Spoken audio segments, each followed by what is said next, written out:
So I was asked this question by one of the students, and I thought it'd be good to answer the question because I do get this question asked a lot. Let me just read the question. It says, in Madinah Book 3, in Dars 19, it mentions the ayah from Surah As-Saf, ذَلِكَ الْفَوْزُ الْعَظِيمُ. Ustad Asif said, Al-Fawz isn't badal, but it's khabar. So this here is khabar rather than badal. So my question is, why isn't it badal or substitute? So why isn't it a substitute here? Because after ism ishara, if there's a definite noun, that definite is usually badal.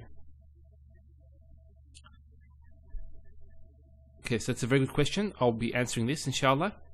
Now, so this is not in all cases. Usually you'll have a definite noun after ism ishara would be badal, but not always the case. Also, another point to note, and this is important in the discussion, is that the khabar is usually indefinite, but not always the case either. So, but the question is, does a badal always come after ism ishara? No, it doesn't. Now, how do we differentiate if a definite noun after ism ishara is a badal or it's not a badal? Let's take an example, inshallah. Okay, what I've done here, there's two sentences which are exactly the same in Arabic. هذا الرجل and هذا الرجل. And in English, I've put two different translations. So in the first sentence, and this is usually the case, and this is what we're taught in book 1, is that if you have an ism ishara, like هذا, demonstrative pronoun, followed by a noun which is definite, that this will be badal. This will be mubtada, and this will be badal, and then you would need a khabar coming after it. So for example, let's say that this rajul was generous. So we'll just هذا الرجل كريم. For example, you and somebody else are talking to each other about a certain individual, and for example, you don't know who this man is, and then this man, say, walks in, and the person you're talking to wants to show you who this person is. So he will say, هذا الرجل. This is the man that we're just talking about. This is him. So in this case, الرجل would be the khabar, because you're talking about a specific person. And when you're saying هذا, you're giving information about هذا. And for example, if you wanted to describe this person, let's say the person you're talking to was saying that he's a generous man. So he would say هذا الرجل الكريم.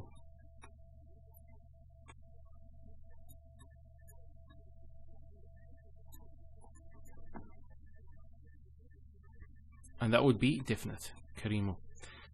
Now, a question is, how do we know that a word is a badal? It's quite simple. In this example here, the first one, the first sentence, هذا and الرجل are talking about the same person.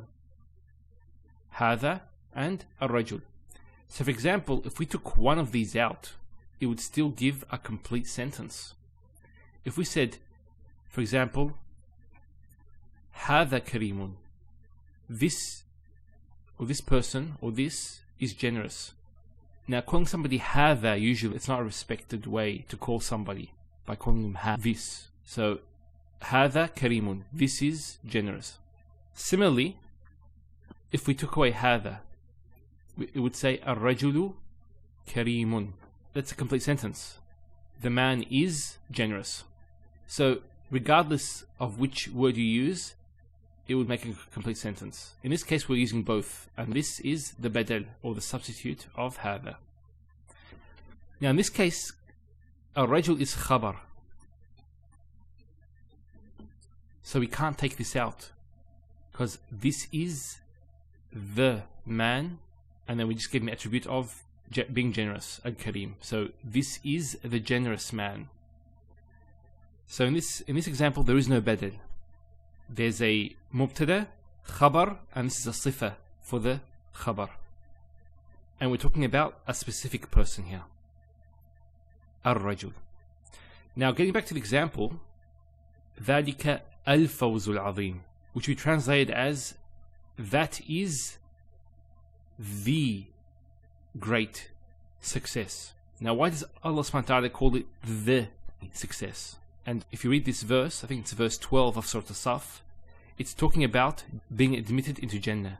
And he says ذَلِكَ الْفَوْزُ الْعَظِيمُ, to signify that this is the only success. Meaning if you don't get Jannah, there's absolutely no success. No matter how much success you have in this world, if you don't have Jannah in the next world, that's considered as loss. You have failed. So that is the great success and the only success. That's what it implies there. Now let's give an example in the Qur'an. And the two sections is this part here and this here. Now this first part here we've covered already. ذَلِكَ الْفَوْزُ الْعَظِيمُ. And not surprisingly, the verses before it are talking about paradise. So we covered this part. The first part is تِلْكَ حُدُودُ اللَّهِ. Tilka is feminine, singular. And tilka is for al-ba'id as well, like dhalika, but the feminine form. So the reason why the singular is used is because it's talking about hudud. So hudud is the plural, it means the limits. And that's mudaf ilayh, hududullahi. And it's saying tilka hududullah. In this case, hudud, there's no al. So why isn't there any al? It's because it's mudaf.